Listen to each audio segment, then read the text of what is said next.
Dr. Alara Vance lived in the gray static between data points, hunting for ghosts no one believed in. Her office was a repurposed supply closet in the bowels of the Metro City Museum, a place where forgotten maps and brittle blueprints gathered dust. For 3 years, she had been obsessed with the Whispering Fault, an anomaly that appeared in decades of municipal seismic scans, running unnaturally straight beneath the sprawling financial district. It wasn't a geological fracture, it was too precise, too geometric. It hummed in the data, a silent, structured void where only solid bedrock should have been. Her colleagues called it signal noise, a glitch in old equipment. Alara called it a secret. She knew, deep in the nervous thump of her heart, that the foundation of the modern city was built on the roof of something colossal. The pressure on her was immense, not from the earth, but from the man who embodied the forces trying to bury her work. Director Silas Kane, the head of urban planning oversight, a title Alara knew was a thinly veiled surveillance operation, had been systematically cutting her funding, restricting her access to deep scan resources, and spreading rumors that her research was an expensive distraction. Kane was a man built like a granite slab, with eyes that saw everything and betrayed nothing, and a voice that never rose above a silk-smooth threat. His goal wasn't just to stop her, it was to erase the idea of what lay below. Alara knew she had one chance left before Kane formally terminated her project and seized her precious data. She had to breach the structure, tonight. She had to prove Ethelgard was real. Her only ally, the only person foolish or loyal enough to help, was Marcus Thorne, a rough-around-the-edges structural engineer whose cynicism was only matched by his genius with machinery.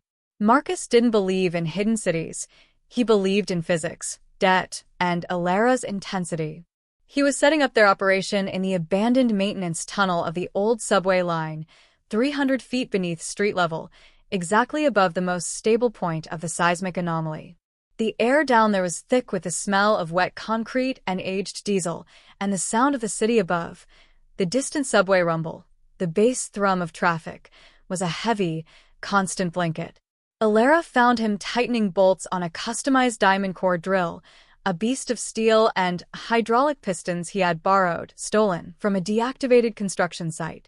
"We're ready when you are, Doc," Marcus muttered, wiping grease from his brow with a forearm. His voice was low, echoing oddly in the tight space. "But if this thing hits solid granite, I'm sending Kane the bill for the diamond bits, and you're buying me a new life." Alara didn't smile. She was already focused on the monitor showing the live ground-penetrating radar. The target layer was 150 feet below them, a material with an impossibly high-density reading.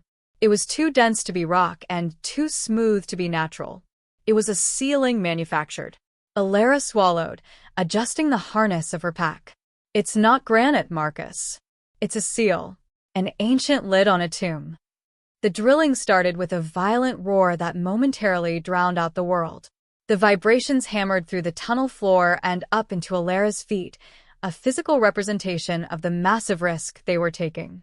They were drilling through protected municipal property, a felony that would land them both in a federal holding cell for years, not to mention the potential collapse of the street above.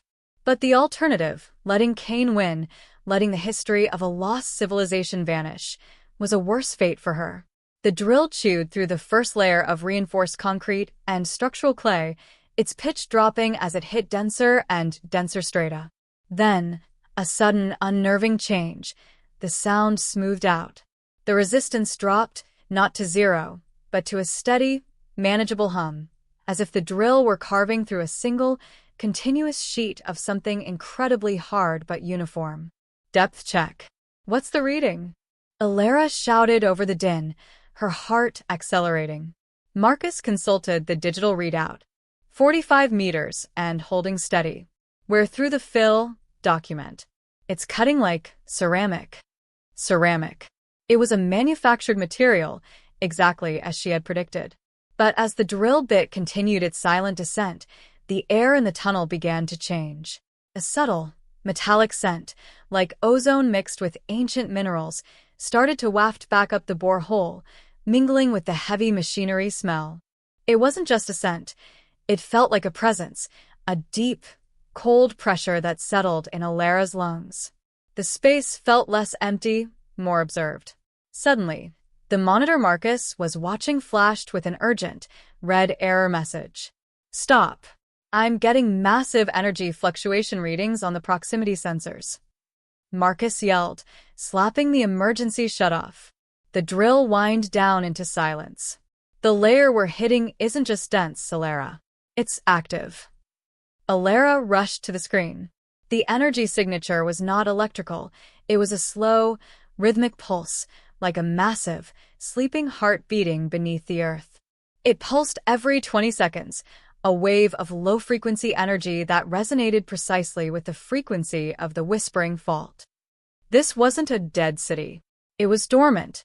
Before they could speak, a new signal registered on the passive acoustic monitor.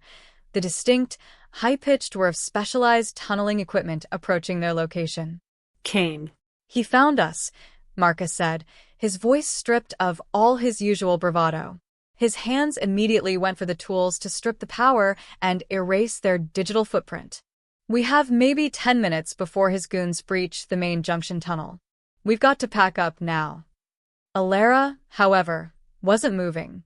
She was staring at the drill shaft. The depth gauge read 49.9 meters. They were less than a foot from breaching the seal. She made a quick, decisive calculation. Packing up meant surrendering. It meant Kane seizing the data and burying Ethelgard forever, and them going to jail for trespassing. Their only chance was to go forward. "Forget the gear, Marcus. We're going in." Marcus looked at her as if she had declared she was flying to the moon. "Are you insane? We don't know what's down there. It's radiating energy." Alara was already securing the rappel line to the drill frame. "That energy is the city's lifeblood. It means it's still intact. Kane is coming for it. We have to beat him there." With a grim resignation, Marcus retrieved two small, powerful explosive charges designed for controlled demolition. "Fine. "But we seal the breach behind us. We'll need 2 minutes to set these charges. They'll collapse the shaft once we're through. No one follows us down easily." Alara nodded, her hands clammy on the rope. She armed the low-power plasma cutter, a tool designed to cut through hardened steel. Marcus positioned the explosive near the base of the drill shaft, setting the timer to 15 minutes, just enough time for them to make the descent and for Kane's team to get tantalizingly close. Alara took a deep breath, the cold, metallic air filling her lungs. She pressed the plasma cutter against the final centimeter of the manufactured seal. The material gave way with a soft, sizzling sound, revealing not a void, but a shimmer of light. The smell of ozone intensified, and a gust of cool, stale air rushed up past her face, carrying with it a scent of forgotten spices and dry moss. Peering into the hole, Alara saw a shaft, perfectly smooth and illuminated by an inexplicable, faint blue glow far below. "I told you, Marcus," she whispered, her voice husky with disbelief and triumph. "It's real." Marcus gave a shaky, defeated sigh. "Let's just hope it doesn't eat us, document. You first."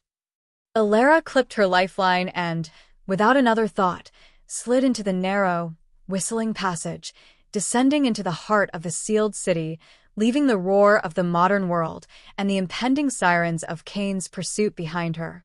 The clock on the explosives had just ticked down to 14 minutes. The descent had begun.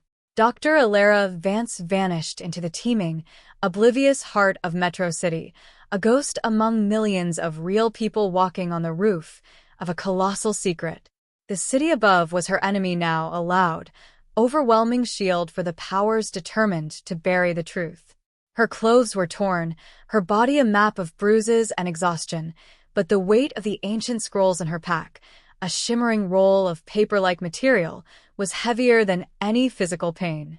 She knew every second counted. The rhythmic thump-thump-thump of the newly stabilized core was not just vibrating beneath the ground.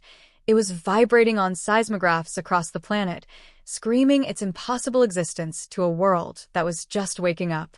Alara needed to disappear entirely, and there was only one place she dared go, a forgotten, cramped apartment above a closed-down laundromat owned by her former professor, Dr. Anya Sharma. Anya, a brilliant but deeply paranoid geophysicist, had been the one who first pointed Alara toward the oddity of the Whispering Fault years ago, before Kane had silenced her entirely. Alara scrambled through alleyways and used the cover of the morning commuter rush, her mind racing. The news reports were already starting to change. Initially, the local channels reported a massive structural collapse in the financial district, a plausible cover. But then, the reports shifted, becoming more scientific, more urgent. Unprecedented seismic anomaly detected beneath Metro City, global alert issued. As she finally reached the safe house, a dark, dusty room reeking of mothballs and old books, the television mounted in the corner was buzzing with a hastily convened press conference. A stern, uniformed general stood beside a pale, visibly rattled city council member. They spoke in vague, fearful terms about a stable, non-threatening geological event, but the fear in their eyes was palpable. Alara knew Kane was moving, not with brute force now, but with the cold, absolute power of disinformation and state control. She was no longer just a trespasser. She was an enemy of the state, framed as the sole cause of the terrifying seismic pulse, a destabilizing force threatening global infrastructure. Her first task was to secure the scrolls and Marcus's satellite phone. She found Anya's old, heavy-duty encryption unit and carefully digitized the shimmering documents. The Ethelgard language, a beautiful, fluid script, began to translate with the help of Lyra's last mental burst of data, which Alara realized had been downloaded into the tuning key. The scrolls weren't a history. They were a protocol compendium. They detailed the city's purpose. Ethelgard was not built as a permanent residence, but as a global repository and temporal anchor. Its mission was to survive a predictable, cyclical surface catastrophe, a disaster that had already occurred long ago, and to re-emerge only when surface conditions were stable and ethical. The stasis field wasn't just a quarantine. It was a safeguard, ensuring the ancient, superior technology could not fall into the hands of a civilization deemed too volatile. The core was a planetary failsafe. The urgency of her situation intensified when the phone chirped. It was a single, cryptic text message from an untraceable number. Thorn secured. Asset transfer imminent. Your location compromised. Kane had Marcus. And he was coming. Meanwhile, Director Silas Kane, battered but not broken, had escaped the chaos of the core chamber. He stood in a makeshift command center set up in a reinforced bunker beneath the financial district, his tactical armor shed, revealing an impeccably tailored suit. His face was a mask of calculated fury. He wasn't just working for a government body. He served the consortium, a shadowy network of global industrialists and defense contractors who sought to monopolize Ethelgard's technology, particularly the stasis wave, viewing it as the ultimate weapon, control over time itself. Kane had already seized Marcus, recognizing him as the only person who could reverse engineer the core's interface from the outside. He had broadcast a citywide manhunt for Alara, labeling her the rogue scientist responsible for the Metro seismic event. Globally, the scientific community was in an uproar. Seismologists from Beijing to London confirmed the readings. A massive, structured, non-geological pulse, perfectly uniform and originating precisely beneath Metro City. It defied every known law of plate tectonics. Governments, fueled by Kane's subtle, planted narratives, began to panic. They saw the Ethelgard pulse not as a sign of life, but as an act of unknown aggression. In response, the U.S. government, under extreme pressure from the international community, announced the activation of Operation Deep Root, deploying specialized military units to secure the perimeter of the seismic anomaly, directly over Ethelgard. Alara, hunched over Anya's ancient equipment, deciphered one final, crucial protocol in the scrolls, the beacon frequency. It was a communication tool designed to signal friendly orbital assets in times of reemergence. It was a plea for help, a distress call meant to be broadcast on the core's stable frequency. She knew that attempting to broadcast anything would immediately pinpoint her location, but it was the only way to bypass Kane's control and alert a neutral force, if such a thing even existed. She began quickly rerouting the beacon frequency data through the encrypted satellite phone, aiming to piggyback on the now ubiquitous Ethelgard pulse. As the old equipment whirred to life, a sudden, blinding flash of light exploded outside the apartment window, followed by the sound of heavy boots crashing up the fire escape. Kane's forces were here. They had tracked the residual thermal signature from the core key Alara still carried. She had seconds. She shoved the scrolls and the phone, now initiating the broadcast, into a small bag and launched herself out the rear window, hitting the grimy alleyway running. The last sound she heard before the thump of her own feet was the low, steady, global thump of the core, now singing its secret to the world, and Kane's amplified voice booming from the apartment above. Find her. She has the key and the protocol. Bring me Vance, dead or alive. The battle had moved from the tunnels below to the streets above, and the stakes were now planetary. Alara hit the alley pavement hard, the impact jarring her already exhausted body. The smell of garbage and wet concrete replaced the sterile ozone of Ethelgard, a harsh reminder of the messy, chaotic world she was fighting to save. Behind her, the former safe house was swarming with Kane's black-clad operatives. His voice, still booming from the apartment window, was a promise of swift, merciless capture. Alara didn't look back. She ran toward the main thoroughfare, blending into the swelling, fearful crowds. Metro City was descending into organized chaos. The sirens weren't just police. They were military. Operation Deeproot was in full effect.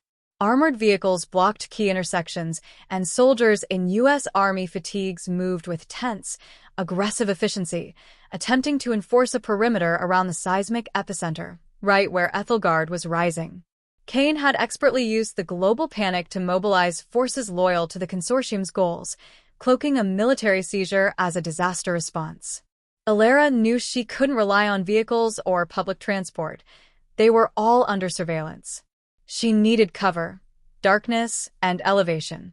She ducked into an entrance to the ancient, crumbling infrastructure, the forgotten utility tunnels beneath the subway line, hoping Kane's high-tech thermal tracking wouldn't function well beneath the saturated ground. The core's rhythmic thump-thump-thump was louder here, vibrating through the metal conduits, a constant drumbeat marking the beginning of the world's new era. As she moved through the damp, airless tunnels, the satellite phone, broadcasting the beacon frequency, suddenly went silent. A green light flashed, then held steady. The transmission was complete. Alara slumped against a cold wall, tears stinging her eyes. Was the risk worth it? Had she just sent a distress signal to a ghost? The consortium strikes back. Back in the reinforced bunker, Director Kane was in controlled fury. The capture attempt had failed, but he was winning the strategic war.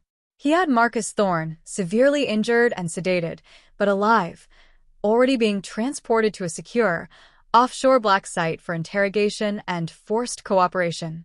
He had successfully branded Alara as a dangerous radical who triggered the seismic event. The beacon frequency, Kane murmured to his lead technician, reviewing the digital residue of the broadcast. It was a burst transmission, high power, piggybacking perfectly on the core's stable pulse. She was signaling someone. Or something. Sir, the military is asking for clarification on Operation Deeproot's primary objective, the technician responded nervously. They're reporting strange energy fluctuations from the perimeter. Objective remains the same, Kane snapped, adjusting his suit. Secure the anomaly, contain the truth, and neutralize Dr. Vance. Send the order. Anyone found aiding Alara Vance is to be arrested for sedition. Use the city's grid, lock down all external communications. We are isolating the island until we secure the core and the stasis wave technology. The consortium was drawing a digital curtain around Metro City. Meanwhile, Alara emerged from a manhole cover near the old dockyards, where the military presence was surprisingly light, replaced by nervous National Guard reservists. She looked up at the night sky, now darkened by low, panicked cloud cover. The air crackled with unusual static electricity. Just then, the sky above the city changed. It wasn't an explosion, but an announcement. A single point of light appeared, Not an airplane, not a star, but an immense, silvery geometric structure that didn't move. It simply existed, silently displacing the stars. It was positioned in geosynchronous orbit directly above Metro City. Then a new frequency, one that cut through every known civilian, military, and digital channel, flooded the city. It wasn't sound. It was a complex harmonic wave that resonated in the chest cavity, a feeling more than a noise. The ancient satellite phone, now dormant, suddenly flashed a series of glyphs identical to those on the Ethelgard console. The glyphs quickly resolved into a single, massive, universally translated message that broadcasted directly onto every electronic screen, television, and radio within Metro City, and likely far beyond. Quarantine breach detected. Temporal anchor Ethelgard. Protocol 5 initiated. External assets deploying for evaluation. The message was not a question or a threat. It was a statement of fact, cold and absolute. The friendly orbital assets Lyra had mentioned were real, ancient, and terrifyingly powerful. Alara stared at a massive outdoor advertising screen that had been hijacked by the message, her mind reeling. She hadn't just unsealed Ethelgard, she had triggered a response from its ancient guardians. Her local battle with Cain had just been overridden by a global, perhaps cosmic, intervention. Before the military could react, before Cain could issue a counterorder, a secondary event occurred. From the high-orbit structure, two smaller, sleek, black, teardrop-shaped objects detached. They moved with impossible speed, silent and utterly alien, burning briefly through the atmosphere before slowing to a hover directly over the seismic epicenter. They were not weapons of war. They were probes, silent and watchful. Alara looked from the orbital behemoth to the hovering probes, then down at the core key still clutched in her hand. The key to the ancient city was now the focus of a vast, interstellar conflict. She had to reach the orbital responders before Cain did, or the entire planet might be placed into a permanent, non-negotiable quarantine. She slipped the phone into her pack and began running again, fueled now not by fear of capture, but by the certainty that she was the only human connection between the Earth and the rising might of Ethelgard's true protectors. The geometric calm of the orbital assets' message dissolved instantly into worldwide panic. In Metro City, the universal broadcast, quarantine breach detected. Temporal anchor Ethelgard, Protocol 5 initiated. Hit the infrastructure like an electromagnetic shockwave. Traffic lights failed, cell service vanished entirely, and the massive video billboards that moments ago displayed the chilling alien script now glowed with static, casting a flickering, sickly light over the chaos. Alara's location near the dockyards, a less fortified sector, became dangerously volatile. The nervous National Guard reservists, who had been enforcing Operation Deep Root, dropped their containment formation and stared upward in terror at the two probes hovering silently over the financial district, riven by the core's endless thump. The probes weren't moving. They were observing, their black, teardrop forms reflecting the fragmented city lights. Alara knew she had no time. The protocol compendium scrolls had hinted that evaluation was the final step before the asset enacted a full, non-negotiable quarantine, a likely total application of the stasis field across the surface. She, the person who triggered the breach and held the original key, was their only reference point. She had to reach the probes, the epicenter, and use the core key to establish a dialogue. In the reinforced bunker, Director Silas Kane was watching the feed in disbelief, his fury momentarily replaced by cold, calculated awe. He realized Alara's beacon frequency had worked, but the result was far beyond his most paranoid projections. That structure in orbit, it's Ethelgard's defensive platform, Kane hissed to his remaining command staff. It didn't deploy weapons. It deployed probes. They are evaluating. They are determining if the surface world is a threat. If they decide we are, they will activate the stasis wave globally, neutralizing all technological threat. We need to control that narrative. Kane quickly issued new orders, overriding the panicked military chain of command using consortium channels. Operation Deep Root was repurposed. The two black objects are hostile drones. Priority 1. secure or destroy them. Priority 2. Locate Dr. Vance. She is carrying the activation key for the drones. He dispatched his final, most aggressive tactical asset, a squad of specialized commandos utilizing stealth technology, designed to move quickly through the urban environment and reach the probe's location near the epicenter before the bewildered U.S. military could re-establish order. Kane knew the probes represented the ultimate prize, the physical link to Ethelgard's orbital control. Alara, now moving along the abandoned rail lines toward the financial district, saw the shimmering air distortion that signaled Kane's stealth commandos. They were moving fast, a dark, silent current cutting through the disorganized military presence. She was running a parallel course, a human target racing against technologically superior pursuers. She paused beneath the skeletal framework of an unfinished skyscraper, her satellite phone chirping once more with the probe's glyphs. The glyphs resolved into a new, single word of text. Evidence. Evidence of what? Alara muttered, checking the core keys secured to her belt. Evidence of humanity's maturity. Its right to exist outside the ancient quarantine? She realized the probes weren't searching for a specific console. They were looking for a reason to not initiate planetary stasis. Using the unfinished skyscraper as cover, Alara climbed higher, needing a vantage point and a faster route. From the 40th floor, the epicenter, the heart of the core's rhythmic thump, was terrifyingly clear. The two probes hovered only a few hundred feet above the street, perfectly still, their black surfaces absorbing the light. Below them, a vortex of military and consortium vehicles was converging. Alara had to get to them. She found a maintenance cable slung between the tower she was on and the next building, a massive, dizzying gap that only a structural engineer like Marcus would willingly cross. She secured her pack and clipped her harness, ignoring the violent rush of vertigo. This was the only way to bypass the ground convergence. Midspan, suspended high above the silent, shocked city, Alara saw the first contact. Kane's stealth commandos had reached the street directly beneath the probes. The commandos deployed high-powered energy nets, attempting to capture the drones. The probes reacted. They didn't fire weapons. Instead, a wave of pure, localized energy emanated from the nearest probe, not destructive, but analytical.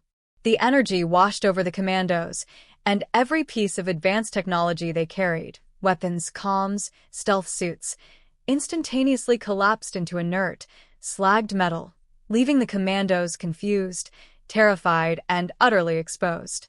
The probe had neutralized the threat by merely nullifying its advanced technology. Alara watched, stunned. The probes were not soldiers, they were judges. She reached the neighboring tower, adrenaline surging. She had to get to the street and present her evidence. As she descended the final floors, she heard Kane's panicked voice break through a salvaged military radio. The probes are non-responsive to conventional attack. They are analyzing the ground. Find Vance. She is the only one who can interface. We must seize the interface. Alara finally burst onto the plaza below, stepping out of the shadows and directly into the tense, bewildered perimeter of the military. A U.S. Army colonel, exhausted and terrified, saw her, recognizing the face that had been plastered on the citywide, wanted alerts. Dr. Vance. Surrender. You are responsible for this, the colonel yelled, raising his standard-issue kinetic rifle. Alara ignored him, pulling the core key from her belt. It now radiated a faint, steady blue light. She held it high above her head and started walking, slowly, deliberately, toward the nearest black probe. As she moved, the closest probe rotated, its smooth surface momentarily splitting to reveal a lens of pure, sapphire light.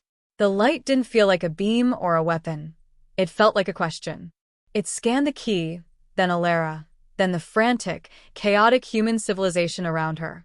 Alara held her breath, the ancient key heavy in her hand, waiting for the verdict of the orbital asset. The city's thump beat in time with her heart. The sapphire light emanating from the probe's lens intensified, wrapping around Alara in a field that was neither hot nor cold, but absolute. It felt like being immersed in pure thought. The light didn't just scan the core key, it plunged into Alara's consciousness, pulling every memory, every motive, and every terrifying moment of her journey out of the silence. She saw her childhood obsession with the whispering fault, Marcus's reckless loyalty, Lyra's fading sacrifice, and the raw, dangerous power of the obsidian core. The probe wasn't looking for data, it was looking for intent. It was judging the quality of the civilization that had broken the quarantine. Around her, the frantic military forces of Operation Deep Root remained frozen in a state of terror and confusion. The U.S. Army colonel, his kinetic rifle raised, still stammered an order that died on his lips. They were powerless against the silent, technological superiority of the orbital asset. They had weapons, but the probe had transcendence. The only movement came from the hidden corners where Director Silas Kane's remaining agents, stripped of their electronics but still heavily armed with low-tech, pneumatic weapons, were beginning to crawl closer, circling Alara like predators. Suddenly, the pressure of the scan lifted. The sapphire light retracted, and the probe returned to its silent, teardrop form.